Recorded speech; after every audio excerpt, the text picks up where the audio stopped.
This is the Dallas Morning News. It's Monday, March 16th, starting the day off on the cool side with not much of a warm-up on the way today. The high will only get to 48 under mostly sunny skies.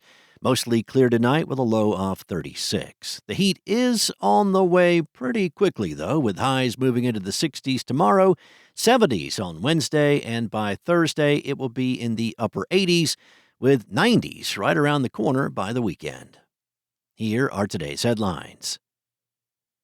An Afghan immigrant who lived in the Dallas area died over the weekend, less than 24 hours after being taken into Immigration and Customs Enforcement custody, the agency confirmed on Sunday.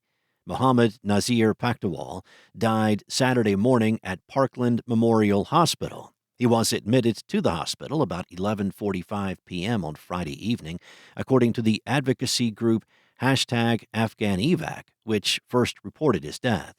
Sean Penn, Afghan Evac's president, said Paktyawal had spoken to his brother on Friday night. The cause of death is unknown.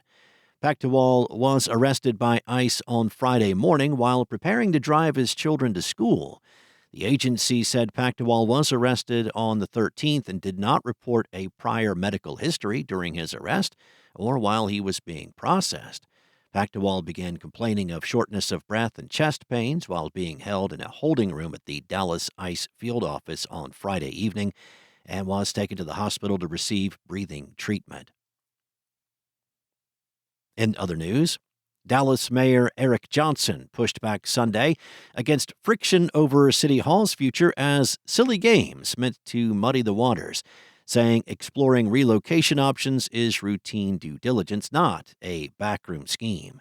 In his weekly newsletter, Johnson outlined his most detailed case yet for studying whether Dallas should move City Hall, saying speculation and sensational coverage have distorted the debate.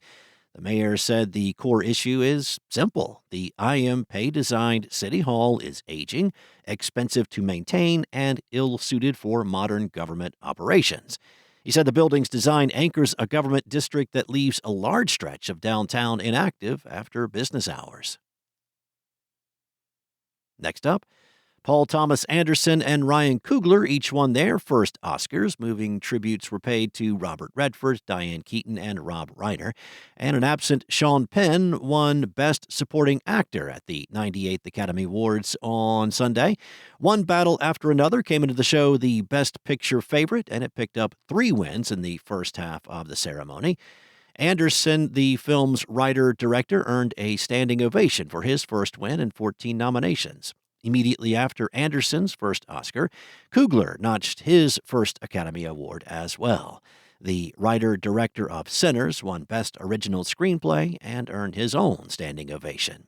As expected, the Netflix sensation K-pop Demon Hunters, 2025's most-watched film, won Best Animated Feature.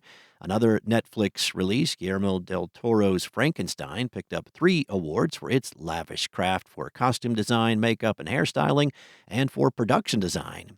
Amy Madigan won Best Supporting Actress for her performance in the horror thriller Weapons, a win that came 40 years after the 75-year-old actress was first nominated in 1986 for Twice in a Lifetime. One battle after another won Best Picture. Michael B. Jordan took home Best Actor for his performance in Sinners. Jessie Buckley was named Best Actress for her role as William Shakespeare's wife in Hamnet. Mr. Nobody Against Putin won Best Documentary. And nearly a decade of waiting ended Sunday for the SMU Mustangs, who are finally going dancing once again. SMU punched its ticket to the 2026 NCAA men's basketball tournament and will have a chance to compete for a national championship for the first time since 2017. The Mustangs entered the tournament as an 11 seed and will face Miami, Ohio in a first 4 game in Dayton on Wednesday night. According to Selection Committee Chair Keith Gill, SMU was the last team in the field. If SMU beats the Redhawks, the Mustangs will face 6-seed Tennessee on Friday afternoon in Philadelphia. Thanks for listening. For more on today's stories and the latest breaking news, visit dallasnews.com. Enjoy your day, and I'll be back tomorrow with more from the Dallas Morning News.